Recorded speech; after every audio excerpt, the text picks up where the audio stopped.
Are you hungry? Deliveroo. Deliveroo rider bites off.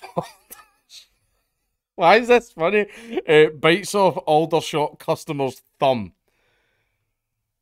I'm just saying, like, people must have been starving. Was it hard? It was hard on the woman. A food delivery driver who bit off a customer's thumb has pleaded guilty to causing grievous bodily harm.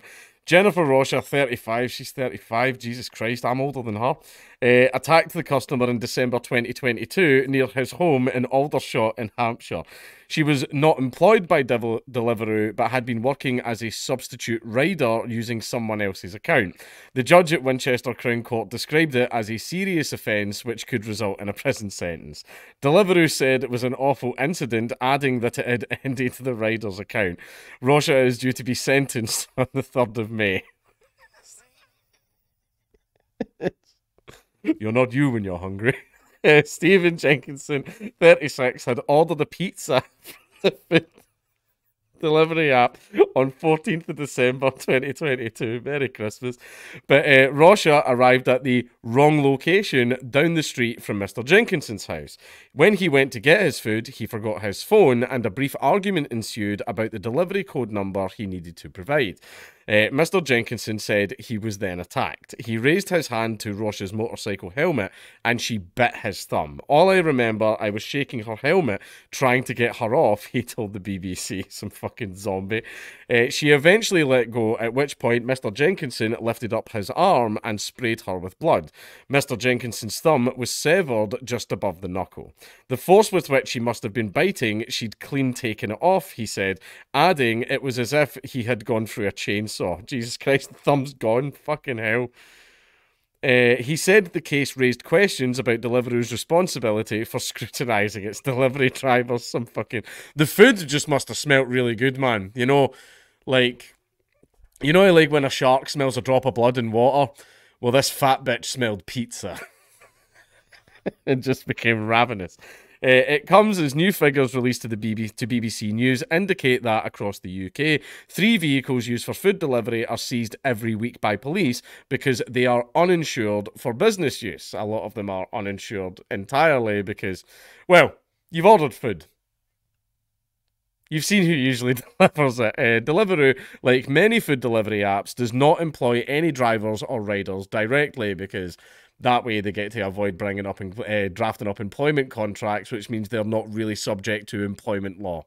If you're a contracted driver, you know, you are a bitch. They can fire you, sack you, they can reduce your rate, they can do whatever they want to you because you don't have an official employment contract with them. You're not an employee, you're a contractor. Now, there are benefits to being a contractor. You know, you can choose your own hours, you can choose, you know, this and that. However, when it comes to like, employment law, you have practically no protection. Right, if you don't get an official employment contract. Not fully, there are, like, your employer can't send you somewhere dangerous or try and kill you or something like that, but you don't have as many protections as an official employee. They are classed as independent contractors and can appoint substitutes to deliver on their behalf. It is the responsibility of the main account holder to check that the substitute is legally allowed to work. Do you see how they get around it? Because all it is you just need one person who officially is legally allowed to work in the UK, and then he can recruit 6 of his fucking non-citizen friends to do all the deliveries for him. And even though Deliveroo can look and go, damn, this guy did 8 deliveries in the space of 5 minutes, Deliveroo do not care. Why do you think so many of them are Deliveroo drivers? That's why. That's how they get around it and how they can still make money. Rocha was in the UK legally and had the right to work here, which can't be said for the overwhelming vast majority of food delivery drivers. Deliveroo said its drivers were covered by the company's own free insurance. But because Rocha was working as a substitute for another driver, Deliveroo cannot be held legally responsible. Solicitors representing Mr. Jenkinson said her insurance policy... I think this might be Mrs. Insurance policy did not cover injury caused by a criminal act. At the moment, I'm getting nothing from Deliveroo, said Mr. Jenkinson. Maybe it is Mr. Jenkinson. I'm ruined. A plumber by training. Mr. Jenkinson said he had been unable to work since the attack because plumbing Yeah, kind of requires the use of opposable thumbs. After months of reconstructive surgery, part of his big toe was grafted onto the stump of his missing thumb. He has had to relearn basic tasks such as doing up buttons or tying his shoelaces, and said he still had no sensation in it. Financially, I'm ruined. I'm unemployed, I'm in a massive amount of debt, and I don't see a light at the end of the tunnel, he said. His relationship with his girlfriend, the mother of their newborn daughter, also broke down following the incident. Now, some people might say from missing a thumb, not from the financial issues. Trust me, one of the biggest fucking things that will cause rifts in relationships is financial issues. I have to live with this for the rest of my life, Mr. Jenkinson said. I want to use this story to help others to say this has to change, he added. Mr. Jenkinson's lawyer, Alex Barley, from Slater Healis, said companies operating in the gig economy should be held to account for the actions of the people they rely on for their significant profits. The practice of substitution should be stopped, which it will not because it's how many illegal immigrants are making money, and the companies should be required to carry out necessary checks on all people working for them, which is true. Because, I mean, if someone's like, oh, I'm just using a substitute and the guy's a fucking convicted pedo, you know, I'm just saying. In a statement, Deliveroo said its riders were self-employed, a fact which has been confirmed by UK courts on multiple occasions. Substitution is, and always has been, a common feature of self-employment. It is not specific to Deliveroo nor our sector, it added. But it is also how so many illegal immigrants are able to make money in the UK. Because you can't get a regular job if you're not a UK citizen, so this is the way they get around it. Anybody ever been down to Gordon Street on Glasgow? You know, the bit with all the bikes, because that's where they all hang around. Have a look around. Have a look around and tell me if anybody there's name starts with Mick.